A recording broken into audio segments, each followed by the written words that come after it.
कहानी की शुरुआत एक भयानक तूफान से जूझते हुए प्लेन से होती है, जहां हमारी मेन कैरेक्टर लिंडा अपने दोस्तों के साथ बिजनेस ट्रिप से लौट रही थी। सब कुछ ठीक चल रहा था कि तभी अचानक प्लेन जोर जोर से हिलने लगा और अगले ही पल उसमें एक जोरदार विस्फोट हो गया। जो लोग बिना सीट बेल्ट के खड़े थे वे बुरी तरह इधर उधर जा गिरे। इसके तुरंत बाद केबिन का हिस्सा प्रेशर के कारण फट गया और तेज हवा के झोंकों में कुछ लोग सीधे बाहर उड़ गए। इसी अफरा तफरी के बीच मैनेजर ने अपनी जान बचाने के लिए लिंडा का पैर कसकर पकड़ लिया। वहीं एक आदमी मदद के लिए बॉस की ओर बढ़ा, लेकिन बॉस ने उसे बेरहमी से बाहर की तरफ धकेल दिया। मगर गिरते वक्त उसने मैनेजर का पैर पकड़ लिया, जिससे उसका बैलेंस पूरी तरह बिगड़ गया और दोनों एक साथ प्लेन से बाहर गिर पड़े। लिंडा अभी इस सदमे से उबर भी नहीं पाई थी कि तभी उसे महसूस हुआ कि चारों तरफ अंधेरा छाने लगा है और प्लेन बेकाबू होकर सीधे समुद्र की तरफ गिर रहा है।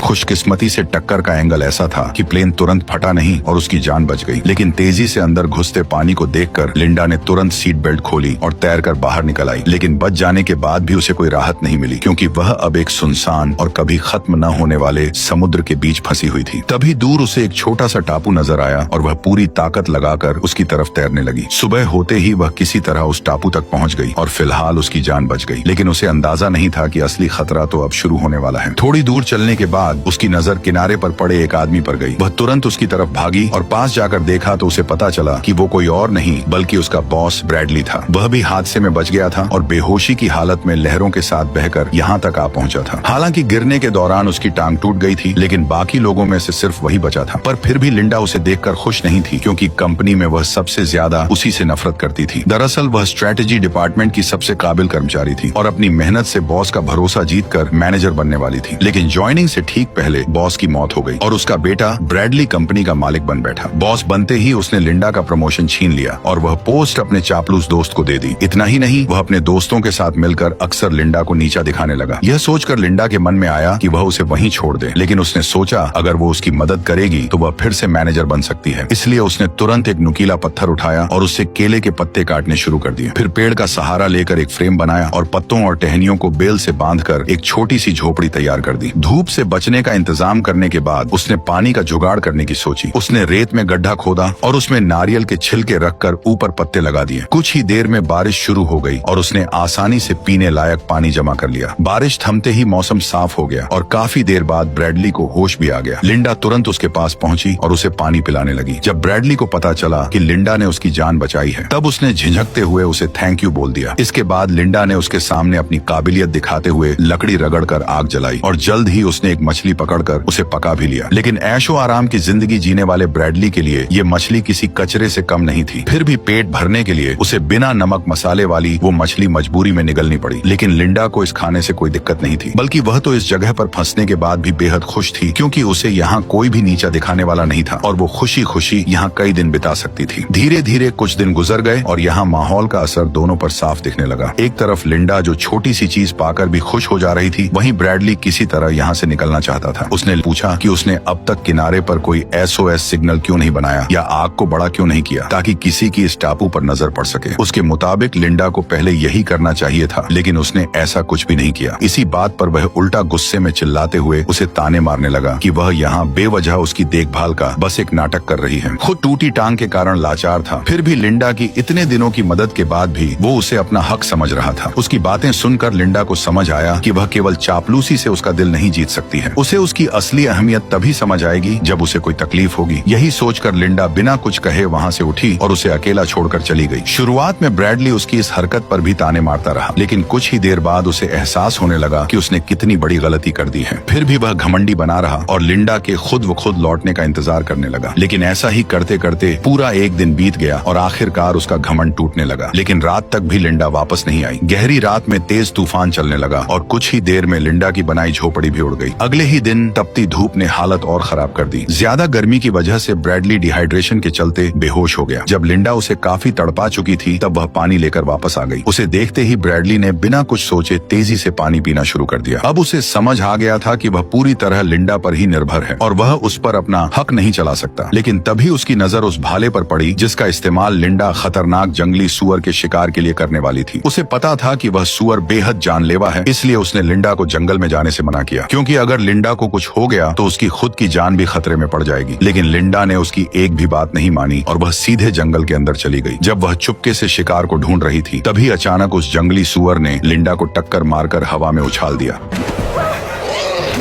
अच्छी बात यह रही कि गिरा हुआ पेड़ अचानक सुअर के सामने आ गया, जिससे वह सीधे हमला नहीं कर सका और लिंडा को तुरंत उठकर भागने का मौका मिल गया। लेकिन सुअर जैसे ही उसकी गंध पकड़कर पीछे दौड़ा तब उसे रास्ते में सिर्फ फटे कपड़े ही मिले। सुअर कुछ समझ पाता उससे पहले ही लिंडा ने मौका देखकर भाला उसके शरीर में गहराई तक घुसा दिया। दर्द से पागल होकर सुअर ने भाले को मोड़कर तोड़ दिया और गुस्से में बेकाबू होकर दोबारा उस पर हमला करने दौड़ पड़ा। इसी खतरे के बीच लिंडा ने तुरंत लकड़ी के डंडे को सामने कर दिया।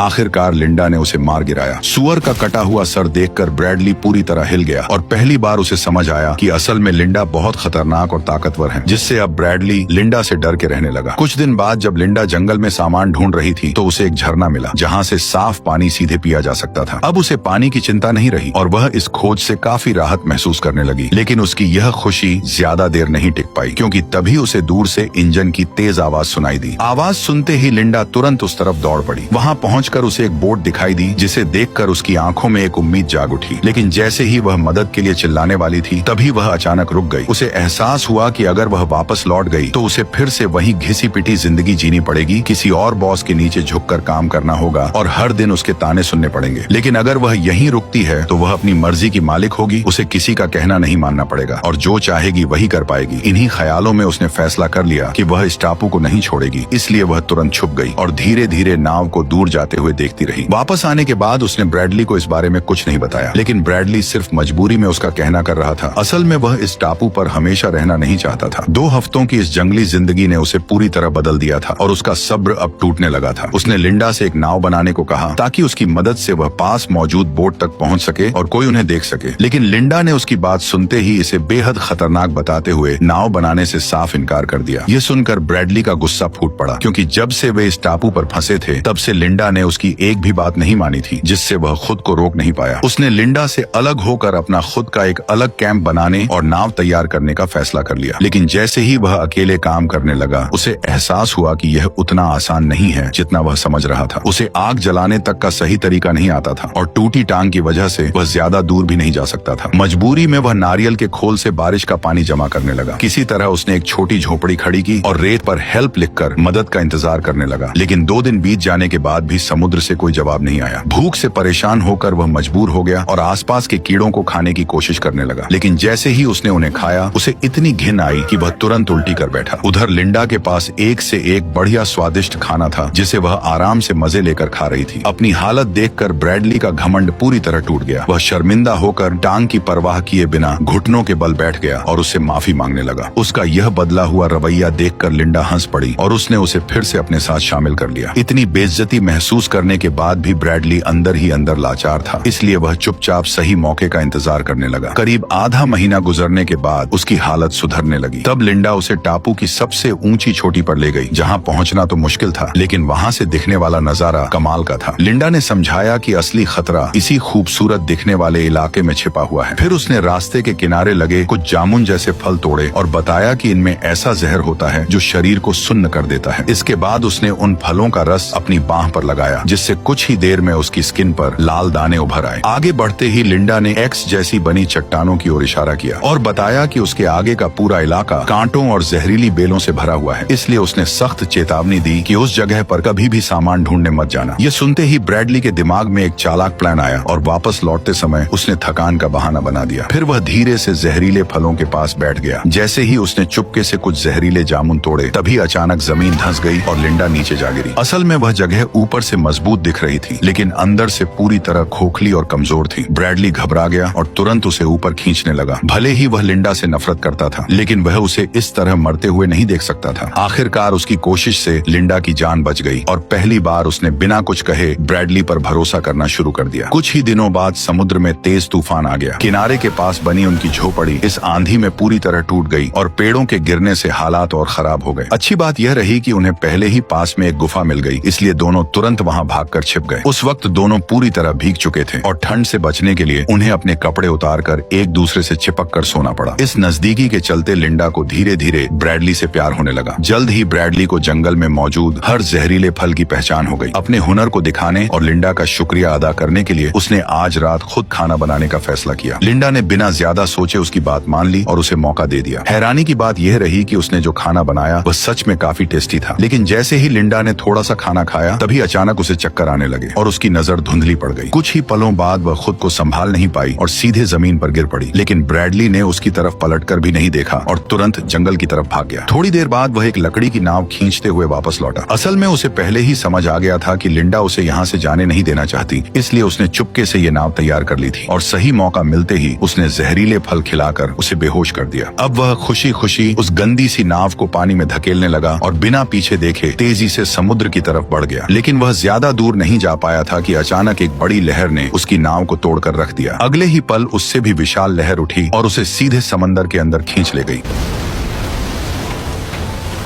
खुशकिस्मती से वह ज्यादा दूर नहीं गया था, इसलिए होश में आते ही लिंडा ने तुरंत उसे किनारे खींचकर बचा लिया। होश में आते ही ब्रैडली घबराकर उससे माफी मांगने लगा, लेकिन लिंडा ने कुछ नहीं कहा और चुपचाप उसे पका हुआ केकड़ा थमा दिया। ब्रैडली ने बिना सोचे समझे उसे खा लिया, लेकिन कुछ ही देर में उसका मुंह अजीब तरीके से सुन्न पड़ गया। देखते ही देखते यह असर उसके पूरे शरीर में फैलने लगा और वह समझ नहीं पाया कि आखिर हो क्या रहा है। तभी लिंडा ने सच्चाई बताई कि यह ब्लू रिंग ऑक्टोपस का जहर है जो शरीर को सेकंडों में पैरालाइज कर देता है और इंसान चाहकर भी हिल नहीं पाता। असल में यह सब उसने ब्रैडली को सबक सिखाने के लिए किया था। इसके बाद उसने एक चाकू निकाला, उसे थोड़ा गर्म किया और तुरंत ब्रैडली की पैंट उतार दी। धीरे धीरे वह उसके पास आई और इशारों में उसे समझाने लगी कि वह अब क्या करने वाली है। यह देखकर ब्रैडली बुरी तरह घबरा गया। तभी अचानक लिंडा ने चाकू चलाया और अगले ही पल खून की पिचकारी चल गई, जिससे ब्रैडली का गला लाल हो गया। ये देखकर लिंडा मुस्कुराने लगी। फिर उसने वो चीज दिखाई जिसे उसने काटा था। दरअसल वह कोई इंसानी अंग नहीं बल्कि एक चूहा था। ये सब उसने सिर्फ ब्रैडली को डराने के लिए किया था, ताकि वह दोबारा ऐसी हरकत करने की हिम्मत न करे। उसकी चालाकी और हाथ में पकड़े चाकू ने ब्रैडली का सारा घमंड तोड़ दिया और वह बिना सावल जवाब किया उसका कहना मानने लगा। लेकिन यह कंट्रोल लिंडा ज्यादा देर तक एंजॉय नहीं कर पाई। एक दिन जब वह सामान ढूंढ रही थी तभी फिर से दूर से इंजन की आवाज सुनाई दी। इस बार सामने वाला भी उसे देख चुका था। जैसे जैसे नाव पास आई लिंडा ने देखा कि वह कोई और नहीं बल्कि ब्रैडली की मंगेतर जेनी थी। दरअसल रेस्क्यू टीम भले ही हार मान चुकी थी, लेकिन जेनी ने उम्मीद नहीं छोड़ी थी और लगातार उसी इलाके में ब्रैडली को ढूंढ रही थी और अब जाकर उसकी तलाश खत्म हो गई। लिंडा जबरन जेनी को देखकर मुस्कुराने लगी, जैसे वह उसे बेहद देखकर खुश हो। फिर मजबूरी में उसने जेनी को बता दिया कि ब्रैडली जिंदा है, लेकिन लिंडा अभी भी इस टापू को छोड़ना नहीं चाहती थी, जबकि जेनी को अब उन दोनों के जिंदा होने का सच पता चल चुका था। हालांकि यह बात सिर्फ जेनी और उसके साथ आए गाइड को ही पता थी। इसी वजह से लिंडा ने मन ही मन एक खतरनाक फैसला कर लिया। उसने झूठ बोला कि उसे एक छोटा रास्ता पता है और दोनों को उसी दिशा में ले जाने लगी। थोड़ी देर बाद वो उन्हें एक खतरनाक चट्टान के किनारे पर ले आई, जहां वह खुद मरते मरते बची थी। फिर उसने जूते के फीते बांधने का बहाना बनाया और दोनों को आगे बढ़ने के लिए कह दिया। जैसे ही जेनी ने आगे कदम रखा, जमीन अचानक धंस गई और वह सीधे नीचे गिरने लगी। दरअसल यह सब लिंडा का दोनों को मारने का प्लान था, लेकिन किस्मत से सिर्फ जेनी ही फंसी थी और गाइड अभी भी जिंदा था। उसी वक्त लिंडा अंदर ही अंदर सोच में डूब गई कि वह क्या करे और क्या न करे। कुछ समय बाद वह अकेली ही ब्रैडली के पास लौट आई और बाकी दोनों के साथ क्या हुआ ये जल्द ही पता चलने वाला था। चट्टान से लौटने के बाद लिंडा अंदर ही अंदर टूटती जा रही थी। उसे खुद पर यकीन नहीं हो रहा था कि उसने ये क्या कर दिया है। तभी ब्रैडली वहां आया और उसे जंगल चलकर खाना लाने को कहा, लेकिन लिंडा ने तबीयत का बहाना बनाकर साफ मना कर दिया। मौका मिलते ही ब्रैडली ने चाकू उठाया और बिना कुछ कहे जंगल की तरफ निकल गया। जंगल के अंदर पहुंचते ही उसने शिकार करने का फैसला किया और कुछ देर पीछा करने के बाद उसे एक छोटा जंगली सूअर नजर आया। वह धीरे धीरे उसके करीब पहुंचा, लेकिन अगले ही पल अचानक उसकी नजर जमीन पर गई। दरअसल जहां सूअर मिट्टी खोद रहा था, वहीं से इंसान का एक हाथ बाहर निकला हुआ था। करीब जाकर देखते ही ब्रैडली के होश उड़ गए, क्योंकि वह हाथ उसकी अपनी मंगेतर का था। उसके हाथ में पहनी अंगूठी वही थी जो उसने सगाई के वक्त उसे पहनाई थी। ये सच सामने आते ही ब्रैडली का गुस्सा बेकाबू हो गया और वह तेजी से लिंडा की तरफ भागा। जैसे ही लिंडा ने उसे अपनी ओर आते देखा, वह एक पल के लिए घबरा गई। ब्रैडली ने हाथ में अंगूठी दिखाते हुए पूछा कि तुमने ऐसा क्यों किया? अंगूठी देखते ही लिंडा सब समझ गई। उसने खुद को बचाने के लिए कहा कि यह सब एक हादसा था, लेकिन ब्रैडली को उसकी बात पर बिल्कुल भी यकीन नहीं हुआ। हालात बिगड़ते देख लिंडा ने धीरे से अपनी कमर की तरफ हाथ बढ़ाया, लेकिन ब्रैडली पहले ही वो चाकू चुरा चुका था। ये देखकर लिंडा घबरा गई और तुरंत जंगल की ओर भागने लगी। ब्रैडली भी उसके पीछे दौड़ पड़ा। जब लिंडा के पास बचने का कोई रास्ता नहीं बचा, तब उसने तुरंत एक नया प्लान बनाया। उसी वक्त ब्रैडली ने पेड़ के पीछे उसकी परछाई देख ली, लेकिन जैसे ही वो वहां पहुंचा, उसे सिर्फ उसके छोड़े हुए जूते ही मिले, जिसके फीते गायब थे, जिससे उसे कुछ गड़बड़ महसूस हुई। अचानक लिंडा पीछे से उस पर टूट पड़ी और फीते से उसका गला कसकर दबा दिया, जिससे ब्रैडली का सांस लेना मुश्किल हो गया। ब्रैडली ने पूरी ताकत से खुद को छुड़ाने की कोशिश की, लेकिन लिंडा ने पकड़ ढीली नहीं की। इस धक्का मुक्की में ब्रैडली के हाथ से चाकू छूटकर नीचे गिर गया। तभी आखिरी जोर लगाकर उसने लिंडा के बाल खींचे और उसे पलटकर जमीन पर गिरा दिया। इसके बाद वह उसके ऊपर चढ़ गया और उसका चेहरा कीचड़ में दबाकर उसे खत्म करने की कोशिश करने लगा। तभी मौका मिलते ही लिंडा ने चाकू उठा लिया। जब लिंडा ने आंखों से मिट्टी हटाकर दोबारा देखा, तो ब्रैडली वहां से गायब हो चुका था। दरअसल वह उसी जहरीले इलाके की तरफ बढ़ रहा था जहां जाने से लिंडा ने मना किया था। ये देखकर लिंडा ने उसका पीछा नहीं किया और चुपचाप वापस लौट गई। काफी दूर तक भागने के बाद भी ब्रैडली के साथ कुछ नहीं हुआ, लेकिन जैसे ही उसने सामने देखा, तब उसके होश उड़ गए, क्योंकि दो विशाल चट्टानों के बीच उसे एक आलीशान विला दिखाई दिया, जिससे साफ हो गया कि यह कोई सुनसान टापू नहीं, बल्कि किसी का प्राइवेट आइलैंड है। उम्मीद की एक नई किरण के साथ ब्रैडली तुरंत वहां पहुंचा और मदद के लिए चिल्लाने लगा, लेकिन अंदर से कोई जवाब नहीं आया। तभी उसने देखा कि दरवाजा खुला हुआ है। घर के अंदर घुसते ही ब्रैडली ने जल्दी जल्दी लाइट ऑन की और हर जगह नजर दौड़ाकर कुछ काम की चीजें तलाशने लगा। तभी उसकी नजर फ्रिज पर पड़ी और उसे खोलते ही अंदर तरह तरह के मॉडर्न ड्रिंक्स सजे हुए दिखाई दिए। प्यास से बेहाल ब्रैडली ने तुरंत एक पानी की बोतल उठाकर पीने लगा, लेकिन तभी अचानक सब कुछ बदल गया। न जाने कैसे स्पीकर से लिंडा की आवाज गूंज उठी और उसकी बात सुनते ही ब्रैडली को पूरी सच्चाई समझ आने लगी। उसे एहसास हुआ कि जहरीले इलाके वाली सारी बातें झूठ थीं और सिर्फ उसे इस जगह से दूर रखने के लिए ये कहानी बनाई गई थी। अब लिंडा ने बिना किसी झिझक के सब कुछ साफ साफ बता दिया। असल में जो जहाज उसने पहली बार देखा था, वो हर महीने यहाँ सप्लाई देने आता था और उसी के जरिए उसे इस आलीशान विला का पता चला था। यहाँ आने के बाद उसने छुपकर दरवाजे का पासकोड देख लिया और फिर सही मौके पर इस जगह पर पूरी तरह कब्जा कर लिया। हालांकि असली मालिक यहाँ बहुत कम आता था, इसलिए वह हर बार सब कुछ साफ करके आराम से यहाँ रहती थी। किसी को शक भी नहीं होता था और सब कुछ उसके हिसाब से परफेक्ट चल रहा था। लेकिन जेनी के अचानक आने से उसका पूरा प्लान बिगड़ गया। अनजाने में हालात ऐसे बन गए कि उसे जेनी को मारने का कदम उठाना पड़ा।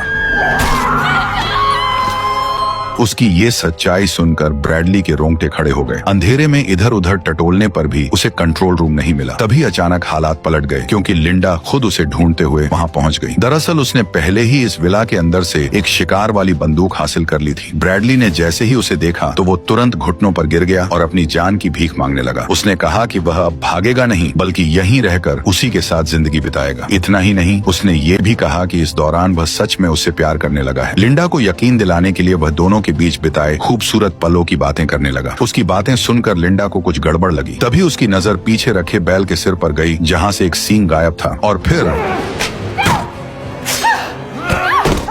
अगले ही पल लिंडा ने पास रखी गोल्फ स्टिक उठा ली, जबकि ब्रैडली ने भी बंदूक अपने हाथ में ले ली। लेकिन जैसे ही उसने ट्रिगर दबाया, बंदूक खाली निकली। असल में यह सब पहले से ही लिंडा का सोचा समझा प्लान था। अगले ही पल उसने बिना वक्त गवाए गोल्फ स्टिक उठाई और ब्रैडली पर लगातार वार करने लगी। आखिरी वार इतना जोरदार था कि ब्रैडली वहीं खत्म हो गया।